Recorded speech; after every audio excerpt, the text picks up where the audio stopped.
और चलिए इस वक्त आपको ले चलेंगे भोपाल के कुशवाहा ठाकरे सभागार में कार्यक्रम आयोजित किया गया है। जनप्रतिनिधियों का अभिमुखीकरण कार्यक्रम का आयोजन हुआ है। इसलिए कुछ नया करना जरूरी है और इस सोच को लेकर माननीय मुख्यमंत्री जी ने कहा कि कृषि को 2026 में फोकस में लाया जाए और उसके लिए 17 विभागों को जोड़कर पूरी रणनीति बनाने की बात हुई। आज का ये वर्कशॉप जो है माननीय मुख्यमंत्री जी की परिकल्पना थी कि सभी सम्मानीय जनप्रतिनिधियों को इस पावन काम से, इस पवित्र काम से जोड़ा जाए, जिससे जनता तक सरकार की पूरी सोच जो है वो सही ढंग से पहुंच सके। जो हम लोगों ने माननीय मुख्यमंत्री जी को मैं बताना चाहूंगा, आज जो पहले सत्र में हमारे 4 तकनीकी सत्र हुए, पहला सत्र जो है वो ऑर्गेनिक जैविक खेती पर था और कई वक्ताओं ने जो वास्तव में किसान थे या जैविक खेती से जुड़े थे, उन्होंने अपने अपने अनुभव यहाँ पे साझा किए। जैसे जबलपुर के ताराचंद वेल जी जो है, उन्होंने जब बताया तो उन्होंने एक एक फसल के बारे में बताया। और मैं समझता हूं कि अब कुछ बताने के लिए बचा नहीं और मेरे पास कुछ बताने को है भी नहीं, लेकिन कितना सुंदर है। मैं तो आदरणीय मुख्यमंत्री जी आपका अभिनंदन करता हूं, स्वागत करता हूं, आपको बधाई देता हूं। आपका सोच, आपके चिंतन और जिस तरीके से मध्य प्रदेश के किसानों की कैसे प्रगति हो, उनकी आय 2 गुनी कैसे हो और आदरणीय नरेंद्र भाई मोदी जी का जो सपना हो कैसे साकार हो, उसका जीता जागता नमूना अभी हम लोगों ने यहाँ पर देखा है। मैं एक बार कहूंगा कि इतनी अच्छी प्रेजेंटेशन हुई, एक बार आदरणीय मुख्यमंत्री के लिए जोरदार तालियां बजाइए और अभिनंदन करिए। बहुत बहुत स्वागत और बधाई है। आदरणीय हमारे दोनों डिप्टी सीएम देवड़ा जी भाई साहब, आदरणीय राजेंद्र जी और हमारे कृषि मंत्री और सभी उपस्थित आदरणीय मंत्रीगण, सब वरिष्ठ मंत्रीगण यहाँ पर उपस्थित हैं। सबका नाम लेने में बहुत समय जाएगा। हमारे किसान मोर्चा के अध्यक्ष और यहाँ पर उपस्थित हमारे सभी आदरणीय विधायकगण, सभी हमारे पार्टी के आदरणीय पदाधिकारीगण और हमारे यहाँ पर मध्य प्रदेश के आए हुए सभी किसान भाइयों, आप सबका मैं हार्दिक अभिनंदन और स्वागत करता हूँ। मेरा मध्य प्रदेश कितना सुंदर है, कितना भव्य है। अब मध्य प्रदेश 1000, लाख और करोड़ में नहीं, अब मध्य प्रदेश हमारा मिलियन, बिलियन और ट्रिलियन में बात करने के लिए तैयार हो रहा है। अब मध्य प्रदेश कैसा दिखता है, कैसा लगता है, सभी क्षेत्रों का प्रेजेंटेशन देख करके और आगे जो भविष्य का मध्य प्रदेश बन रहा है वो कितना सुंदर होगा, कितना भव्य होगा। मैं बैठे बैठे सोच रहा था तो मेरे मन में कुछ बातें आ रही थी। आदरणीय मुख्यमंत्री जी, आपका प्रदेश कृषि क्षेत्र में 4थे स्थान पर आता है एरिया वाइज। जो हमारी एरिया है, राजस्थान की जो भूमि है आदरणीय मुख्यमंत्री जी, वो भारत में नंबर 1 पर है जो कृषि क्षेत्र उनका है। दूसरे स्थान पर महाराष्ट्र है और तीसरे स्थान पर उत्तर प्रदेश है और चौथे स्थान पर मध्य प्रदेश है। मध्य प्रदेश के पास 173 लाख हेक्टेयर जमीन केवल खेती योग्य है। 56% पर हम खेती करते हैं और 46% हमारा नदी, पहाड़, जंगल ये सब है। 173 लाख हेक्टेयर के साथ 4थे नंबर पे आने के बावजूद हम कई सारे क्षेत्रों में नंबर 1 पर हैं। ये हमारे लिए बहुत बड़ी बात है। अब आप कल्पना करके देखिए, तब आपको पता चलता है कि हम दलहन की जब बात करेंगे तो मध्य प्रदेश नंबर 1 पर है। खाद्य उत्पादन में अभी भी दिखाया गया कि हमारा मध्य प्रदेश दूसरे स्थान पर है। कई उत्पादनों में हम नंबर 1 पर हैं, कई उत्पादनों पे हम नंबर 2 पर हैं। लेकिन हम भारत के खाद्य में उत्पादन की दृष्टि से 13.6% के साथ दूसरे स्थान पर रहते हुए 4थे स्थान की जमीन को लेकर के हम भारत को कितना बड़ा सपोर्ट कर रहे हैं, कितनी बड़ी बात है। अब मैं एक बात कहना चाहता हूं। अभी मैं यहां पर देख रहा था तो मुझको लग रहा था कि वास्तव में सब चीजों का अगर विचार करेंगे तो आपको पता चलेगा कि अभी अभी इन्होंने दिखाया कि अगर हम बिजली के 1 हेक्टेयर की जमीन अनुसूचित जाति और जनजाति के पास है और 5 हार्स पावर का कनेक्शन लेता है तो उसको हम फ्री में कनेक्शन और फ्री में उसको बिजली देते हैं। अब 55,000 की प्रति वर्ष की बिजली उसको फ्री में देते हैं और ऐसे किसान 9 लाख आपने चाटे, मैंने इसमें स्लाइड में देखा। अब 9 लाख किसान को 55,000 के हिसाब से 5,000 करोड़ प्रतिवर्ष आपने दिया। दूसरा आपने कहा 26 लाख किसान ऐसे हैं, 26 लाख से अधिक, जो 10 हार्स पावर का अगर कनेक्शन लेते हैं तो केवल 750, मात्र 750 रुपए, और अगर 10 हार्स पावर से ज्यादा लेते हैं तो आपने दिखाया कि 1500 रुपए देना पड़ेगा, यानी उस पर आप 14,000 करोड़ रुपए। अब 14,000 करोड़ रुपए यहां, 5,000 करोड़ रुपए यहां, और आपने कहा अगर समाधान करते हैं तो 627 करोड़ रुपए वहां। अगर हम तीनों को जोड़ देते हैं तो 19,627 करोड़ रुपए। और आप कल्पना करिए कि एक गरीब आदमी के लिए अगर 55,000 करोड़ बोलते हैं तो एक महीने में लगभग 5-6 हजार रुपए। मुख्यमंत्री जी से कि वे अपने उद्गार वचनों से हम सभी को अभिभूत करें। एक बार सभी उठ के वापस बैठ जाए, बहुत देर हो गई बैठे बैठे।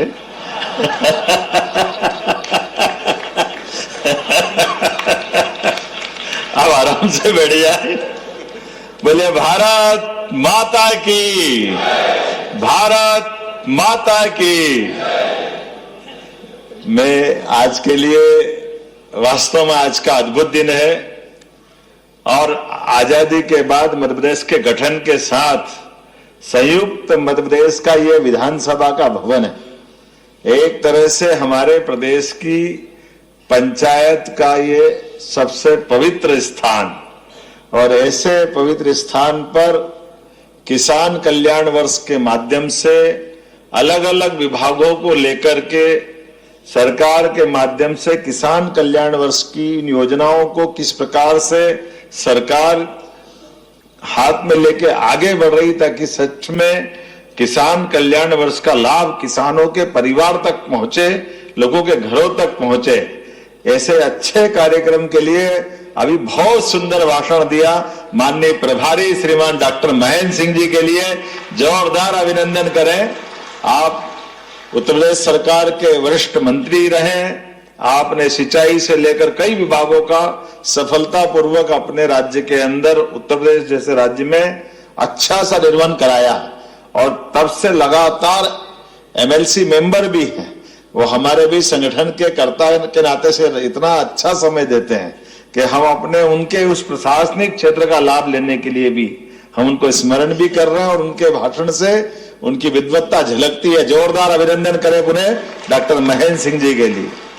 दोनों माननीय उप मुख्यमंत्री श्रीमान देवड़ा जी, शुक्ला जी, समूचा मंच और आप सब, समय की कमी है, वास्तव में एक एक करके हमने आज ये तय किया था कि हमारे मंच के भाषण न के बराबर होंगे, लेकिन सच में ये प्रबोधन का कार्यक्रम हमारे विभागों के माध्यम से किसान कल्याण वर्ष में क्या क्या हम कर रहे हैं और करा सकते हैं, इसकी जानकारी सबको होना चाहिए।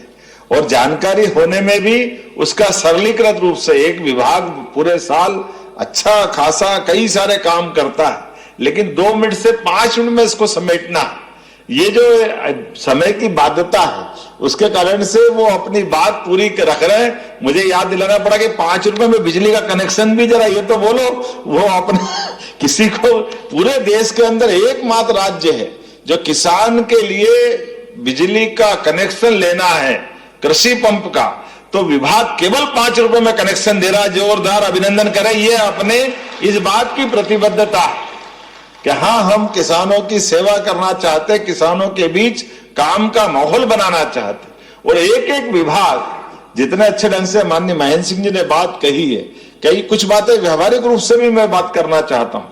अब जैसे होम स्टे टूरिज्म वालों ने कहा है, तो टूरिज्म के माध्यम से हमारा करीब करीब शहरी क्षेत्र में लगभग 13 अलग अलग धार्मिक पर्यटन के हमारे केंद्र बन रहे हैं। बाबा महाकाल के मंदिर से लगा करके सलकनपुर, ओरछा, दतिया, जहां जहां भी हमारे देवस्थान बन रहे हैं। अब आप अंदाज लगा लो कि होम स्टे में होना क्या है। ये कभी कभी अंग्रेजी के शब्द हमको अपने सीमितता ला देते हैं, है कुछ भी नहीं उसमें। अंदर जाके देखो तो आपके रहने का 4 कमरे का मकान, 4 कमरे और बनाना है, तो 4 कमरे बनाओ या 2 कमरे बनाओ, 2 लाख रुपया प्रति मकान तो आपको दे रहे हैं टूरिज्म वाले।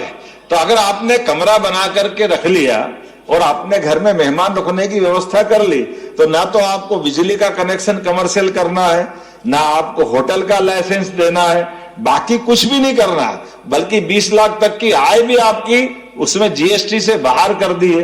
तो ये जो अपने घर के आसपास लोगों को रुकवा करके अपनी आय बढ़ाना है, अब ये आम के आम गुठली के दाम ही है ना। कभी कभी अपने में से कोई अपने कार्यकर्ता भी बहुत सारे हैं जिनके लिए हम इन प्रकार की व्यवस्था में उसकी आर्थिक ताकत बढ़ा सकते हैं। और ये होम स्टे वास्तव में बहुत चल रहे हैं। अभी तो ऐसा हो गया कि कई जगह धार्मिक शहरों में तो टूरिज्म को जो आंकड़ा बता रहा उस आंकड़े से 10 गुना ज्यादा है, बड़ा आंकड़ा है। और ऐसे ये केवल एक सेक्टर में नहीं, हर क्षेत्र में भी। जैसे लघु कुटीर उद्योगों की बात आई तो अभी वो बताने के लिए समय कम पड़ गया। आप फसल लगा रहे हो, लेकिन फसल के साथ आपने मधुमक्खी पालन कर लिया। अब मधुमक्खी पालन का डब्बा ही तो रखा है, आपको शहद बनना चालू हो गया, और शहद बनते बनते आपकी आमदनी चालू हो गई। ऐसे दूध उत्पादन के लिए भी सच में पूरे देश के अंदर सबसे अच्छी संभावना मध्य प्रदेश की है। इतना बड़ा हमारा, आपने आंकड़ा सही बताया, खेती के अलावा बहुत बड़ा हमारा फॉरेस्ट का इलाका है। लेकिन पशुपालन तो हम हर जगह कर सकते हैं, पशुपालन में क्या आपत्ति। और उन्नत पशु जिनकी अच्छी दुधारू क्षमता हो, दूध देने की ज्यादा ताकत हो, अब इसी के भरोसे तो हम दूध के लिए ही और मार्केट बना रहे हैं। 9% का संकलन अभी है, इसको 20% तक ले जाएंगे। लेकिन राज्य अपना एकमात्र ऐसा रहेगा इसी सत्र से, जो पहली से लेके 8वीं तक के बच्चों को स्कूल में दूध फ्री पिलाएगा। यह अपनी सरकार की योजना है। यहां हम कुपोषण भी दूर करना चाहते हैं और दूध की खपत भी। अपने राज्य में दूध का उत्पादन हो रहा है, तो वो दूध का उत्पादन भी यही होना चाहिए। अब आप अंदाज लो, दूध की फैक्ट्री हो या फूड पार्क की कोई फैक्ट्री हो, तमाम प्रकार की फैक्ट्री के लिए अगर 50 लाख की योजना, तो 25 लाख तो वैसे ही माफ, 50% तक अनुदान आप ही की योजना हो के बलबूते पर। और एक ये नहीं, जैसे अभी आपने सही कहा कि हमारे जो गौशाला हैं, अब ये अपनी सारी योजनाओं को लेकर के जितने विभागों ने अपनी बात कही है नीचे तक जाने के लिए, ये कार्यशाला सब प्रकार के लोगों को जोड़ करके बुलाई गई है। इसके माध्यम से अपने सभी माननीय विधायक भी बैठे हैं, बाकी भी सारे अलग अलग प्रकार से कृषि क्षेत्र से। और अपना तो राज्य लगभग 80% से ऊपर कृषि प्रधान ही तो राज्य है, और इसमें भी राज्य की आबादी का 60% से ज्यादा हिस्सा इस सारे विभागों में आ जाता है। अभी बाकी विभाग में तो गए ही नहीं। अभी मैं देख रहा था कि मेडिकल टूरिज्म बाकी रह गया। अब मेडिकल टूरिज्म के भी 2 हिस्से हैं, आयुष्मान भी है, एलोपैथिक भी है। ऐसे में 8 अपने नए आयुर्वेदिक महाविद्यालय अपनी सरकार खोल रही है, कुल तो 13 खोल रहे हैं 2 साल के अंदर। और ये सच में जैसे इरिगेशन डिपार्टमेंट ने बताया कि हाँ, हम जो कह रहे हैं वो करके दिखा रहे हैं कि 5 साल के अंदर 100 लाख हेक्टेयर का रकबा सिंचित करके अपन जमीन पे उतारने वाले। इसमें कुछ गलत बात नहीं। दूध केवल 1.5 साल 1 साल के अंदर 25% हमने बढ़ा दिया। कहां 8 लाख का कलेक्शन था, क्या हमने 12.5 लाख तक पहुंचा दिया। दूध के ऊपर किसानों की और खास करके उनकी आय का हिस्सा देखो तो प्रति लीटर दूध 5 रुपया उसका दाम बढ़ गया।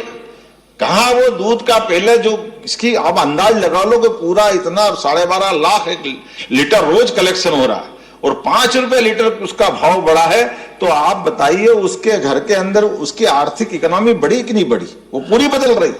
ऐसे सब क्षेत्रों के अंदर बात करें इतने प्रकार से। लेकिन अब हमको क्या करना है, ये तो हमने सुन लिया, हमारे स्तर पे क्या करना है, तो आपको अपने स्तर पे करना है। जैसे ये कुछ अंग्रेजी के शब्द अच्छे भी हैं, लेकिन बड़ी चुनौती भी रहती है। अभी तो हमने कहा कि भैया अब इसके सरलीकृत रूप से जो हो सकता है वो करो। जैसे वृंदावन गांव, अब वृंदावन गांव के अंदर अपनी गौशाला भी होना है जैसी कल्पना की गई है, तो गौशाला के लिए तय करें कि आसपास के किसी गांव में कोई नरवाई नहीं जलाए और सारा भूसा गौशाला में आ जाए। तो ये जो प्रबंधन कर रहे हैं कि हर हालत में उसके लिए ट्राली भी और उसका यंत्र भी, ये सब अपने पास से देने वाले, ताकि आपकी गौशाला आत्मनिर्भर हो जाए और नरवाई जलने से बच जाए। क्योंकि हम ये कहें कि भाई बोलने के लिए नहीं, इसी साल अपने आप प्रबंधन कर दे। अभी गेहूं का सीजन चालू होने वाला, कटाई का कई जगह कटरा होगा, तो तुरंत भूसा इकट्ठा करने का काम। और ये तो कल्पना अच्छी की गई है, जितनी गौशाला है सबका भूसा अपने पास आ जाए। तो ये जो खास प्रैक्टिकली हम उतार के नीचे दे रहे हैं। फिर कृषि यंत्रों की किराने की दुकान, सरल भाषा में सहयोग नाम से। आप सब प्रकार के कृषि यंत्र, अब 2 बीघा 4 बीघा 5 बीघा का खेत वाला है, वो बेचारा कहां से लाएगा यंत्र? तो आप अपने विधानसभा के क्षेत्र में ऐसे ही दुकानें खुलवाएं, उसमें हम मदद करेंगे ताकि वो सामान अपने वहां से किराए पे, उसकी खेती बाड़ी छोटी मोटी वाला भी है, वो ट्रैक्टर से अपना यंत्र ले जाए और वापस ले आए।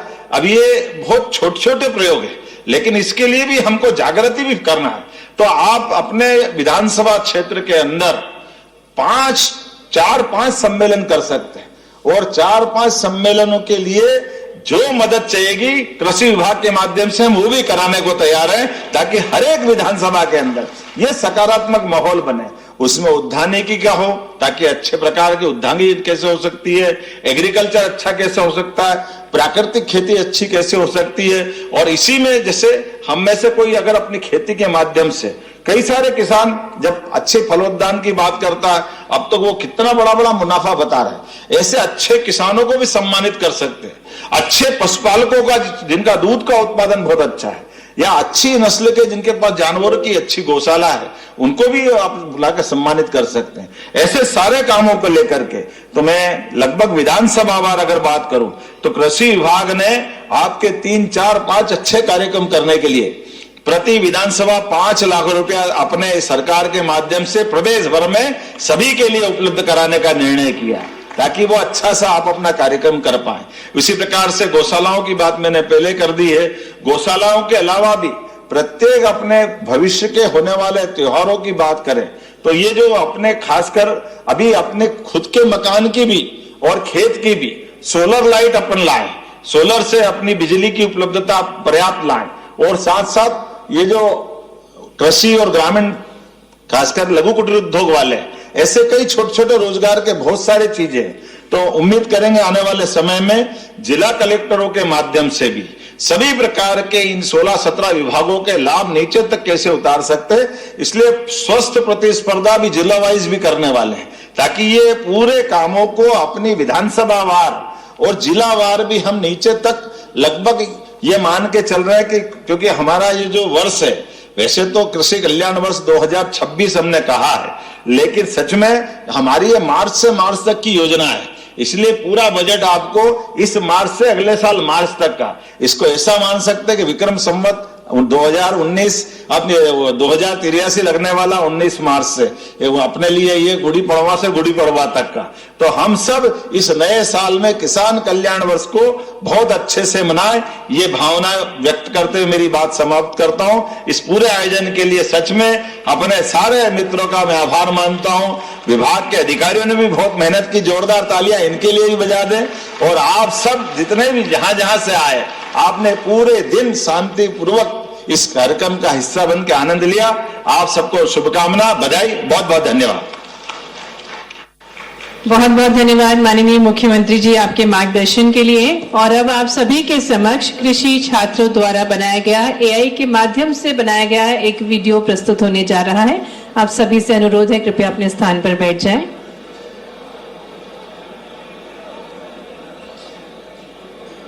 किसान जय जय किसान, जय जय किसान, जय जय जय जय किसान, जय जय किसान, जय जय किसान, जय